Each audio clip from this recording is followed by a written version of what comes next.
अस्सलाम वालेकुम रहमतुल्लाहि व बरकातुहू। ऑथेंटिकेशन ऑफ इस्लाम में खुशामदीद। कैसे हैं आप सब? उम्मीद करती हूँ खैरियत से होंगे। सफ़रे हरमैन को वाकई कीमती बनाने के लिए आज मैं आपके साथ एक ऐसा जामी और रूह परवर 24 घंटों का मामूल शेयर कर रही हूँ, जिस पे अमल करके इंशाअल्लाह ताला आपके 24 घंटे ना सिर्फ इबादत में गुजरेंगे, बल्कि मैं यकीन के साथ कह सकती हूँ कि आपका सोना जागना भी इबादत बन जाएगा। हज के दिनों में आप जिन इबादत को कंसिस्टेंसी के साथ करेंगे, तो वो चीज़ें इंशाअल्लाह पूरी ज़िंदगी हमारे मामूल का हिस्सा बन जाएँगी। आप इन चीज़ों में अपनी सेहत और अपनी ताकत के एतबार से मज़ीद इज़ाफ़ा भी कर सकती हैं। लेकिन मैं 24 घंटे का मामूल बहुत आसान आपके साथ शेयर कर रही हूँ, जिनको हर कोई आसानी से कर सकता है। तो चलिए अपनी वीडियो स्टार्ट करते हैं, लेकिन उससे पहले अगर आप मेरे चैनल पर न्यू हैं, तो मेरे चैनल को सब्सक्राइब कर दीजिए और मेरी वीडियोज़ को लाइक एंड शेयर कर दीजिए और बेल आइकन को प्रेस करना मत भूलिएगा, ताकि मेरी हर आने वाली न्यू वीडियो आपको मिल सके। नहमदुहु व नुसल्ली अला रसूलिहिल करीम फ़अऊज़ु बिल्लाहि मिनश शैतानिर रजीम बिस्मिल्लाहिर रहमानिर रहीम। तो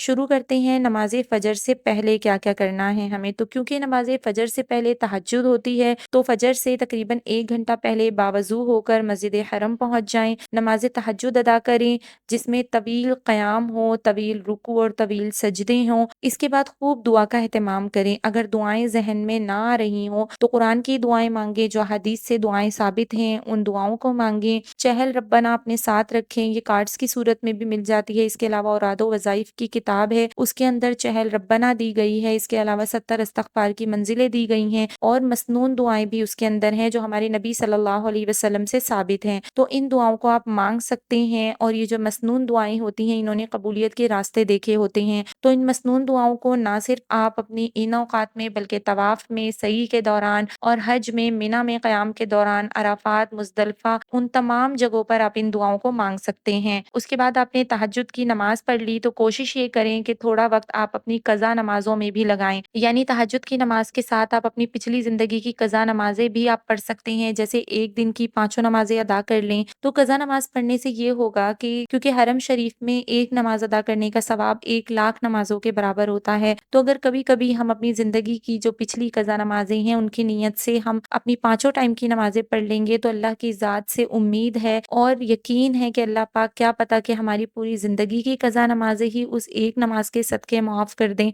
तो इसलिए क़ज़ा नमाज़ों का भी एहतमाम करें। इसके अलावा अगर नमाज़ तहज्जुद के बाद फ़जर की नमाज़ से पहले आपके पास टाइम है, मौका है और आसानी है, तो अपनी तस्बीहात भी मुकम्मल कर लें। तस्बीहात में आप तीसरा कलमा पढ़ सकते हैं, दुरूद शरीफ पढ़ सकते हैं, इस्तग़फ़ार पहला कलमा, सुब्हानल्लाहि व बिहम्दिही सुब्हानल्लाहिल अज़ीम पढ़ सकते हैं और जो भी आप पढ़ना चाहें। और इन तस्बीहात को आप 3-3 दफ़ा भी पढ़ सकते हैं, यानी हर तस्बीह को 300 दफ़ा भी पढ़ सकते हैं। ठीक है, उसके बाद फ़जर की नमाज़ का वक़्त हो जाता है, तो नमाज़ फ़जर आपने बाजमात मस्जिद में अदा करनी है। नमाज़ फ़जर के फ़ौरन बाद निकलने से परहेज़ करें, क्योंकि नमाज़ फ़जर के फ़ौरन बाद लोग बहुत तेज़ी से हरम से बाहर निकलते हैं अपने होटल जाने के लिए, जिसकी वजह से बहुत रश हो जाता है और लेडीज़ के लिए ये वक़्त थोड़ा रश का होता है। ना सिर्फ हरम से बाहर निकलने में परेशानी होती है, बल्कि आप अपने बस स्टॉप तक जब तक पहुँचेंगे, तब तक भी रश होगा और बसें इतनी फुल भरी हुई जा रही होती हैं कि बस में बैठना मुश्किल होता है, सीट मिलना मुश्किल होता है। तो इन सब परेशानियों से बचने के लिए आपने क्या करना है कि फ़जर के फ़ौरन बाद नहीं निकलना। फ़जर के फ़ौरन बाद आप सूरह यासीन की तिलावत कर लें और कम से कम 1 पारे की तिलावत कर लें।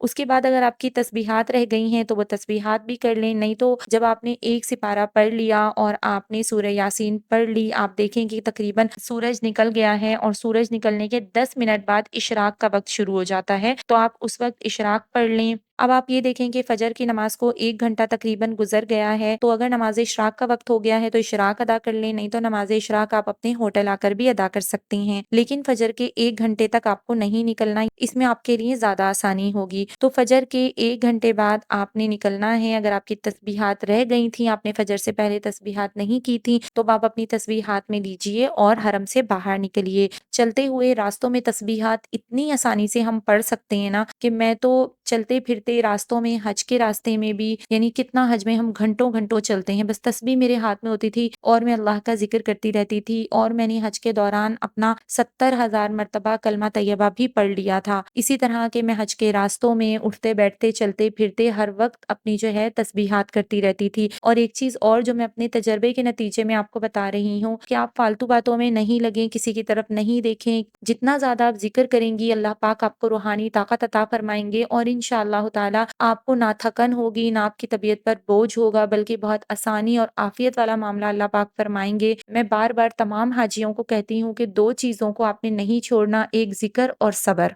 ये 2 चीज़ें अगर आपने कर ली ना, तो इंशाअल्लाह आपका पूरा हज अल्लाह पाक बहुत आसानी और आफ़ियत के साथ गुज़ार देंगे। तो अब हम बात कर रहे थे कि हम फ़जर के बाद निकले और अपनी तस्बीह हमने हाथ में ले ली। अब तस्बीहात जो हमारी रह गई थीं, तो बस स्टॉप तक जाते-जाते हम अपनी तस्बीहात कर सकते हैं, बस में बैठकर हम अपनी तस्बीहात कर सकते हैं, इस तरह हमारी तस्बीहात भी मुकम्मल हो जाएँगी। अब आप अपने होटल पहुँच गए, अगर आप गवर्नमेंट पैकेज से गए हैं हज के, तो आपको होटल में 7 या साढ़े 7 पे नाश्ता मिलना शुरू हो जाता है। तो अब आप अपने होटल की मेस में जाइए और वहाँ जाके अपना नाश्ता कीजिए और नाश्ता करने के बाद सोने के लिए अपने कमरे में आ जाएँ। अब आप आराम से सोइए ज़ोहर तक। ज़ोहर से थोड़ा पहले आपने उठना है, वज़ू करना है, और अगर आप लेडीज़ हैं तो मैं आपको यही मशवरा दूँगी कि आप ज़ोहर की नमाज़ अपने होटल में अदा करें। बार-बार हरम जाना-आना गर्मी में बहुत ज़्यादा दुश्वार गुज़ार है ख़वातीन के लिए, तो क्योंकि होटल हमारे हुदूद हरम के अंदर हैं, तो लेडीज़ को भी और जेंट्स को भी, जो कमज़ोर ज़ईफ़ अफ़राद हैं, अगर आप ज़ोहर की नमाज़ के लिए नहीं जा सकते हैं, जवानों को तो मैं बिल्कुल मना नहीं करूँगी, जवान और सेहतमंद लोग ज़रूर पाँचों टाइम की नमाज़ें मस्जिद हरम में पढ़ें, लेकिन तो क्योंकि हमारे होटल हुदूद हरम के अंदर होते हैं, तो अगर हम अपनी होटल की करीब वाली मस्जिद में भी नमाज़ अदा करेंगे, तो इंशाअल्लाह हुदूद हरम में नमाज़ अदा करने का सवाब मिलेगा। तो इसलिए अल्लाह ताला ने मुशक्क़त नहीं दी, अल्लाह ने आसानियाँ बताई हैं, तो जो आसानी वाला रास्ता हो कमज़ोर, ज़ईफ़ ख़वातीन और हज़रात के लिए, तो आप ये करें कि ज़ोहर की नमाज़ के लिए अगर आप नहीं जा पा रहे, तो ज़ोहर की नमाज़ ख़वातीन अपने होटल में अदा करें और मर्द हज़रात अपने करीब वाली मस्जिद में अदा करें, और फिर होटल के रूम में बैठकर या फिर मस्जिद में एक सिपारे की तिलावत कर लें। उसके बाद दोपहर के खाने का वक़्त शुरू हो जाता है, तो 12:30 से दोपहर के खाने का वक़्त यानी लंच टाइम शुरू हो जाता है, तो आप अपना लंच कीजिए। तो असर की नमाज़ क्योंकि हरम में जल्दी हो जाती है, तो अब खाना खा के फ्रेश होके आप होटल से निकलिए और असर की नमाज़ हरम जाकर अदा करें। असर की नमाज़ में और मगरिब की नमाज़ में बहुत ज़्यादा टाइम होता है। अब असर और मगरिब के दरमियान आप अपनी हिम्मत और ताकत के लिहाज से तवाफ़ कर सकते हैं। जो एक करना चाहें वो 1 दफ़ा तवाफ़ कर लें, जिनके अंदर हिम्मत है तो वो 2 दफ़ा भी तवाफ़ आसानी के साथ कर सकते हैं। और इस दौरान दुआओं का सिलसिला जारी रखें, तवाफ़ में, तवाफ़ के बाद भी, और अगर आप थक गए हैं तो थोड़ा बैठ जाएँ और बैठकर खाना काबा को देखते रहें। खाना काबा को बैठकर देखने पर भी 20 नेकियां मिलती हैं।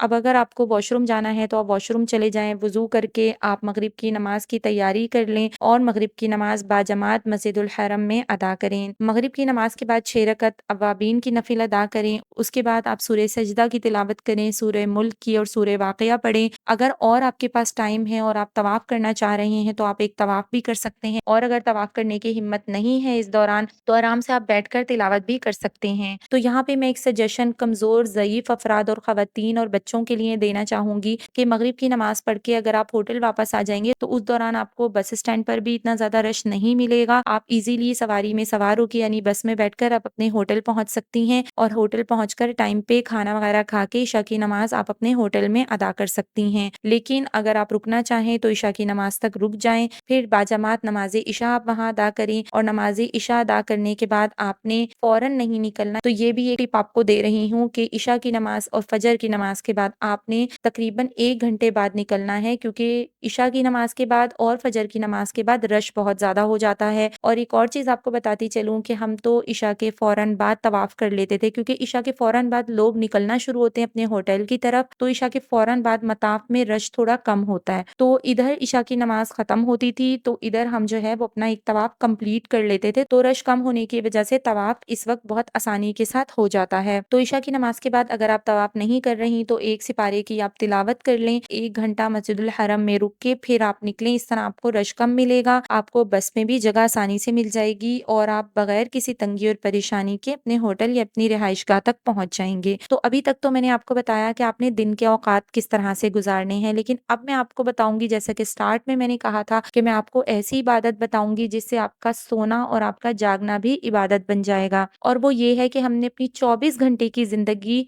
सुन्नत के हिसाब से गुज़ारनी نہیں ہے، کیونکہ اگر ہم اپنی 24 گھنٹے کی زندگی میں سنتوں کا اہتمام کرتے ہیں تو ہمارا سونا بھی عبادت بن جاتا ہے، ہمارا جاگنا بھی عبادت بن جاتا ہے۔ تو اس لیے آپ نے سنتوں کا اہتمام کرنا ہے، کھانا کھانا ہے سنت کے حساب سے، پانی پینا ہے، بیت الخلاء جانا آنا، آپ 24 گھنٹے کی سنتیں سیکھ کر جائیں اور ہر کام اپنا سنت کے حساب سے کریں تو انشاءاللہ آپ کا سونا جاگنا سب عبادت بن جائے گا۔ ایک بات یاد رکھیے گا کہ حج کا سفر صرف سفر ہی نہیں بلکہ یہ آپ کی زندگی کے رخ کو بدلنے کا ذریعہ ہے۔ کہتے ہیں کہ حج مبرور کی علامت یہ ہے کہ حج کرنے کے بعد آپ کی زندگی نافرمانی سے اللہ کی فرما برداری کرنے والی بن جائے تو یہ حج مبرور کی نشانی ہے، یعنی وہ حج جو اللہ کے یہاں مقبول ہو گیا ہو تو اس حج کے بعد ہماری زندگی میں تبدیلی آتی ہے۔ حج کا سفر صرف عبادت کا سفر نہیں ہے بلکہ یہ اپنی زندگیوں کو تبدیل کرنے کا سفر ہے، اللہ کو راضی کرنے کا سفر ہے، اللہ سے گناہ بخشوانے کا سفر ہے۔ تو اس لیے اپنے حج کے وقت کو قیمتی بنائیں، اور اگر میری ویڈیو آپ کے لیے کسی طرح بھی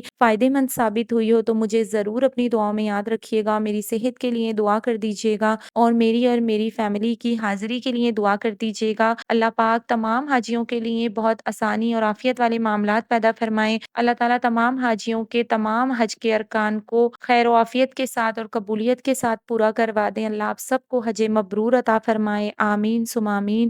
حج کے حوالے سے اور بہت ساری ویڈیوز آپ کے لیے لے کر آتی رہوں گی، تو میری ویڈیو اگر آپ کو پسند آتی ہے تو اس کو لائک ضرور کر دیا کریں۔ اسی طرح کی اور بہت ساری اوتھینٹک ویڈیوز کے لیے دیکھتے رہیے اوتھینٹیکیشن آف اسلام۔ السلام علیکم ورحمۃ اللہ وبرکاتہ۔